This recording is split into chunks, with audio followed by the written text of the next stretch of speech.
And he said if just 2 or 3 come together the same, that he would be in the midst. Some of y'all don't know Madisonville is a great community. That's right. We used to call ourselves, Mr. McNeil was a gym teacher in Madisonville Elementary. Y'all remember Art's Chili Kitchen, don't y'all? Art used to have a hamburger for 35 cents that was off. You know, we had a great track team, the Madisonville Tigers. And we had pride, and we used to say, we are the Tigers, the mighty, mighty Tigers. Everywhere we go, people want to know who we are, so we tell them we are the Tigers. The Madisonville School should get on that bus and go over there and set Withrow on fire. Y'all know who I'm talking about. I can name some names. Y'all will be surprised at some of the people I named, like Terrence Willis, Amen. Steve Harris, Amen. Herman Well, Amen. Harry Turner, Emil Brown, Darius Purley, Shady Davis. Come on, y'all. Y'all know some of your boys. Huh? Big Chris Hicks. Big Chris Hicks can pick him up and put him down. Merlin Pullins can run. Hutch. We had some outstanding athletes that come out of Madisonville. And when we talk about gymnastics, I brought the championship home to Madisonville. You know what I'm saying? Back in 1960. That was with Ray Wilkerson and Tim Conway. Who else? Anthony Tribble. These are people y'all might forget all about. The know now elementary. Randy Vest. But see, time has moved on. But we're still in the game. Because there's a question right now that I can ask anybody, any race, creed, straight, gay. The question is, who you gonna serve? All right. Many of you know I worked for the city almost 20 years, dealing with violence, drugs, and homicides and shooting. When y'all sleep, I'm responding to a homicide at 3 or 4 o'clock in the morning, watching someone dead with their brain splattered on the ground in a pool of blood, whether it's rain, cold, sleet, or snow. And as we speak right now, we're up to 52 homicides in the city of Cincinnati just since January, which the record last year was 66. So we're further now than we was last year. Why are young black men killing each other? Why 60% of those who are incarcerated don't have a high school diploma? Why are there so many issues that's affecting everybody, but mostly African Americans? But I let them talk and do their politics and stuff, because most of the problem that's happening in our society today is all one word. It's called sin. But we want to talk about it in a little more detail, and I'm not just talking at you all, I'm talking to you. But I want to educate the community to help you understand what's really going on. Madisonville this year only has 6 homicides, which 1 homicide is bad enough. Equals to 52 homicides in the city of Cincinnati. People ask me all the time, what do you really think is causing the problem, Aaron? What is it? What do you think it is? Well, today I want to discuss those things because they don't talk about really the true issues when we look at our community. I said bullets are not killing our young people, because the police department, their job is just to lock you up. They're not trying to solve any of your problems. And I go to all these meetings where people complaining about what we're doing, how we acting, our young kids and everything, and what they do is they have these data analysis meetings where the police department makes them feel good because they let them know that here are the locations in all districts of Cincinnati where the bad people are, where the drugs are. And then they take and let them know who's been arrested, who's been took out of the community. That's just enforcing the law. But I tell them, don't get happy with that, because you got returning citizens coming to your community every day. And you have people who are already adjudicated in the system who still trying to find jobs with 2 or 3 felonies on their record. Then you got people still operating in crime who are not yet even under the police radar. Then we have our youth who are at risk and have the propensity to get involved with drugs and violence. Our school system has become from a pipeline from school to prison. the judicial system as juvenile, which leaves them right in front of the door of an adult judicial system, which gives them a felon and can destroy their life. There's laws up in our legislation that make it very difficult. A client of mine, and when he came out, you know what he told me? He said, Aaron, he said, bro, and these guys trust me on the streets, because I've been in the streets. So they talk real with me. AP, I'm gonna tell you like this, bro. He said, I opened my refrigerator up the other day. It was empty, and I looked at my 3 babies. Just came home. He said, I looked in the refrigerator, then I looked at my 3 babies, and I don't have no job. All I gotta do is call my cousin, he give me a pack and a gun, and I can get my rent paid. But at the same time, you're putting yourself in a position where you can be killed or locked up for a long time. Because there's federal laws that you young people need to understand that's in place that's designed to lock you up for a very long time. I got in trouble when I was like 18 years old. Went to jail for 6 months. I'm 61 years old. Been a productive citizen, been working with the city almost 20 years, take care of my kids, my family. Haven't had nothing in 42 years but a traffic ticket. And it wasn't even a moving violation. I got picked by the city, I got picked by the mayor to be on the complaint authority where I would be able to chastise police officers who got caught doing inappropriate stuff. I was picked, I was chosen, I interviewed, I was picked by the lawyer staff, I was picked by the mayor. Did a background check. And they pulled up a theft charge that I had over 42 years ago and used it to deny me the position.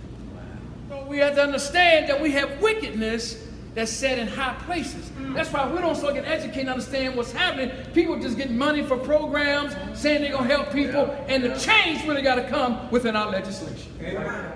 It's a vicious cycle. And there's men who want to work and take care of their families and can hardly do it because what? A felony that you had 10 years ago. And most of the problems when I said bullets are not killing our kids, you know what's killing our kids? Poverty. And concentrated poverty. Concentrated poverty means that they actually focus on you. Because if you're not reading by the 3rd and 4th grade, the prison will be built for you by the time you're 15. All of us trauma. And trauma is ACE, means adverse childhood experience. Something has happened in our childhood, something in our life, that a lot of these people that's out of pocket are acting out something that happened in their life. I remember when my stepfather shot my real dad. Y'all know Kissing? Shot him. I was only 10 years old. I remember right now when they beat on the door. He had big hands. He punched the lock in. My mama 4 feet tall. They trying to some things that we don't understand that's been happening. And when the police department sees somebody who's out of pocket, whether they might have a mental illness, some type of stress, some type of post-traumatic stress, but their behavior makes them want to shoot them or kill them because they don't understand how that child got there. When I do a home visit, I find out why little Willie, 12 years old, already with a gun. I found out why he's so mad at the teacher when he got beat half to death before he went to school. Also going to school and haven't had no breakfast. Get upset when we start telling the truth. You know what?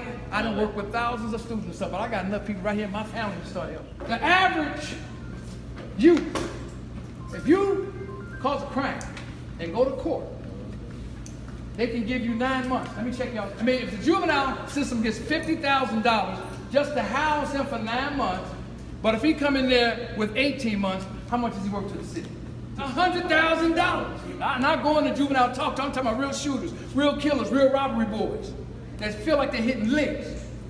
I said, you can't see that you're more of a lick than the person you call a lick. Right. There's more money you locked up than you ever can make out here. You're making trillions of dollars. Obama said that we spend so much money in the judicial system that it's enough for everybody to go to college for free. So you young people, it's not about getting in this system and don't understand what's happening because people who go to jail, it's mostly poor people.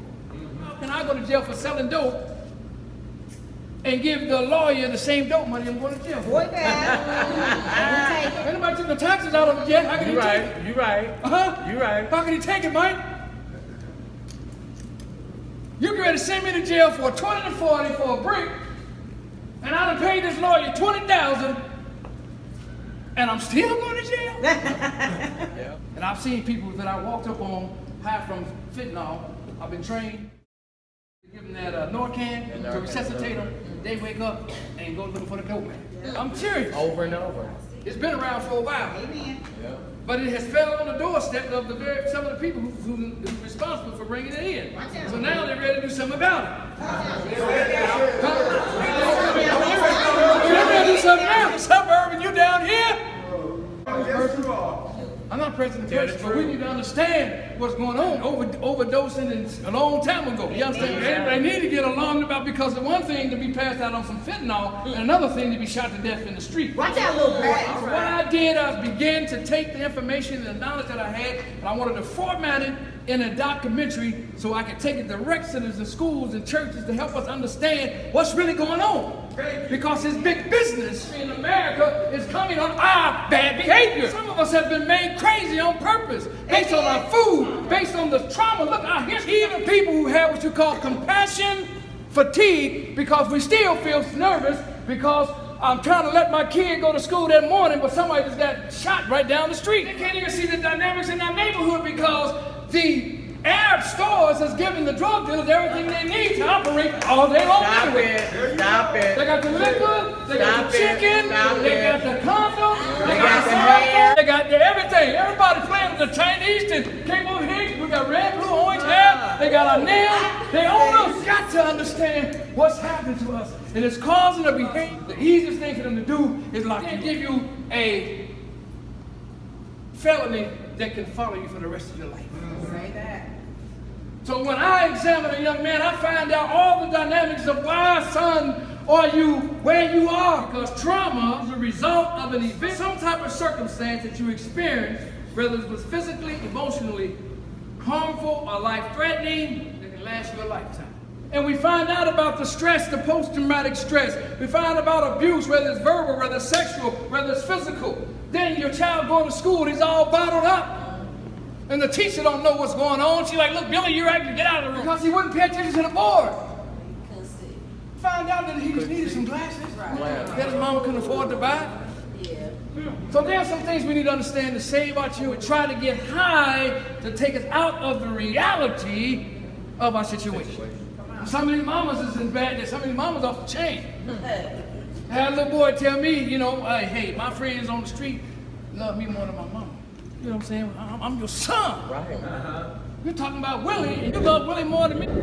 You think you're just picking a gun up? No, you're picking up a mandatory 18 months or 1 to 3 for a CCW. 3 cases this week. First time, I'm trying to get these diversion programs, so when you have a first-time offender, you get into the diversion program as opposed to letting them dip you in the system, and now you got a record. Right. And what they're doing now to put you in jail as an adult, they're using your juvenile record. They say Black Lives Matter. Yes, Black Lives Matter. All lives matter. But the numbers show that blacks are being affected more than anyone else.